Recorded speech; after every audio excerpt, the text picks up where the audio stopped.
Hi, I'm Rafe Blandford from allaboutSymbian.com.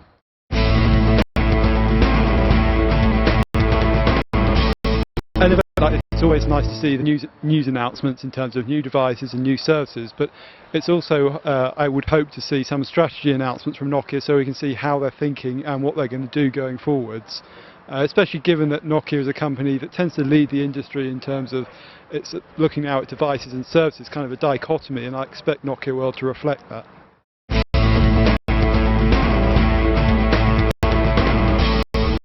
Look at this in the short term and the long term, and I don't think there's any doubt that Nokia has struggled in the short term with sort of the high-end devices.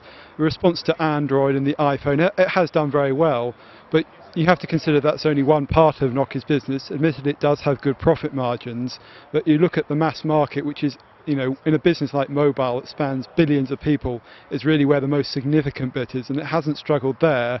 And mobile is very cyclical, you know, companies tend to go up and down, and Nokia's never always been the most nimble. You know, you look at flip phones, you look at even things like colour screens on phones, you know, the thin phenomenon. Nokia was behind on all those, has come back, it's still around 40% market share, still the leading manufacturer, and you look at competitors like Sony Ericsson and Motorola, who are equivalent Western markets as opposed to, you know, Asia, which Samsung and LG have done very well.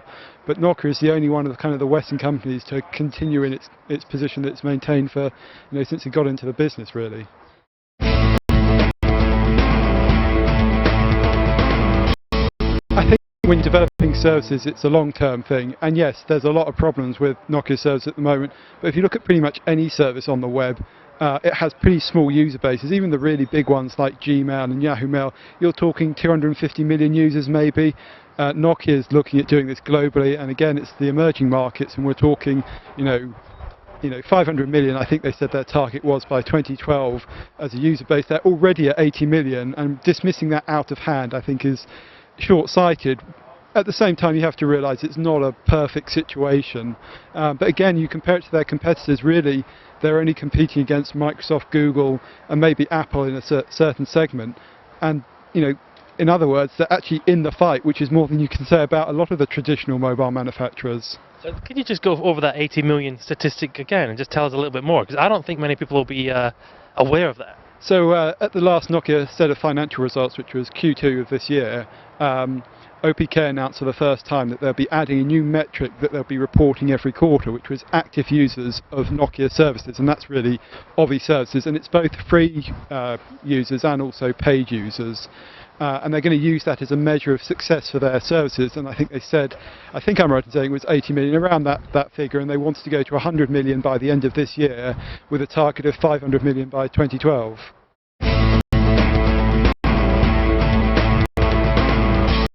I think it's a really interesting one because people are talking about it as a new OS, and obviously there's a lot of shiny stuff that's really interesting about it.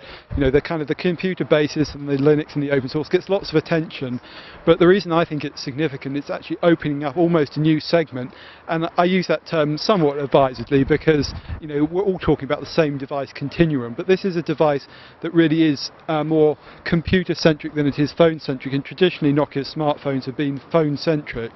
You know, some people talk about MIMO killing off Symbian, which basically, it just couldn't be further from the truth. I mean, yes, Symbian isn't going to be running on some of their high-end devices, MIMO is instead, but there will still be high-end Symbian devices, you know, the E-series, for example, or any of the non-touch phones. MIMO can't do that, it has certain requirements. And then if you actually look, Symbian is being pushed down into the mid-tier. Great example, 5230, which was pre-announced last week, €150 for a smartphone with a GPS 3G connection, 3.2 megapixel camera phone. You know, people would have laughed at you if you said that was the price. You know, that's what, £100 prepay on the UK market on the high street next to the £500 phone. Of course, that's the mass market one.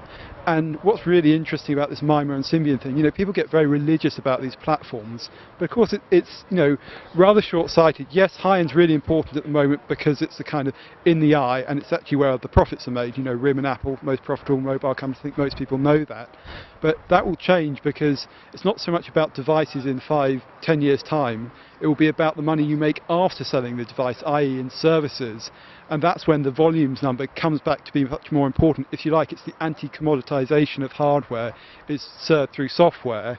And that's when, you know, things like Symbian is actually at the heart of whether Nokia will succeed in the future, because it's basically, if it works, their service model has to work on Symbian, otherwise it's good night. They may only make $10 per user on the services on Symbian next to 50 on MAMO, but the chances are there's going to be, you know, 500 million Symbian devices versus 100 million MIMO devices, you know, over a couple of years or whatever.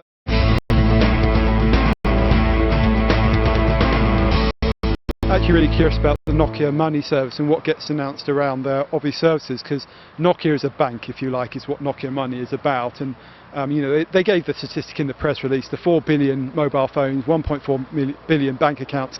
Yeah, you can see the opportunities there. Can Nokia execute? Because they don't have the best track record, let's be fair, in software and services. They're learning, but they don't have the track record. But they partnered with OboPay, and I think some of the things they've already announced about the fact OboPay isn't an exclusive partner, they're looking to put their brand on everybody else's mobile payment services, which is, you know, really smart. And again, it's about the emerging markets, keep saying it. But Nokia Money just is the one that I think could be really fundamental to Nokia's service future. I think that one I want to learn more about, because I don't really know much about. And you know, Visa and MasterCard, really massive companies, they take a slice of every single commercial transaction. What if Nokia is doing that in 5 years' time? You won't have a credit card because it'll be in your Nokia phone.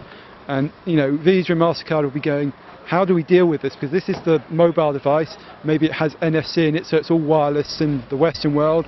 In the developing markets, it's people who've never had those financial services. So, you know, Nokia Money is the one, there's a lot of ifs and buts, but you know, I'm familiar with the stuff that's going on, so I like looking at the future.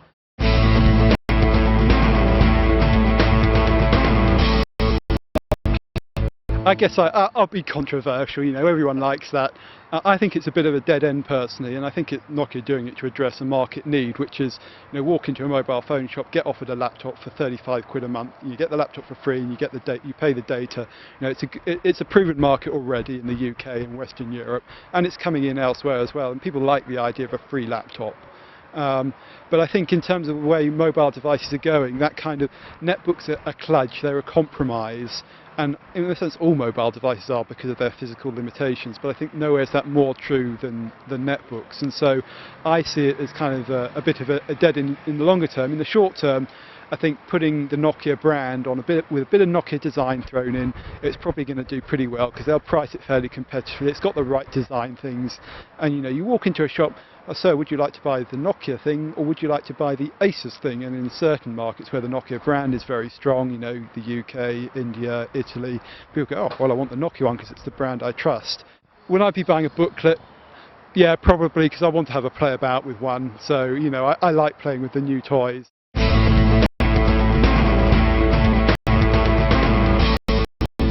Details of the new devices and services and sort of news, and trying to report the facts about it, and then it will also be opinion. More of the opinion will actually come later, because, you know, time to digest it and write it up in subsequent weeks. Be doing live updates from the show floor. You can follow it on @AAS on Twitter and also on the front page of the site.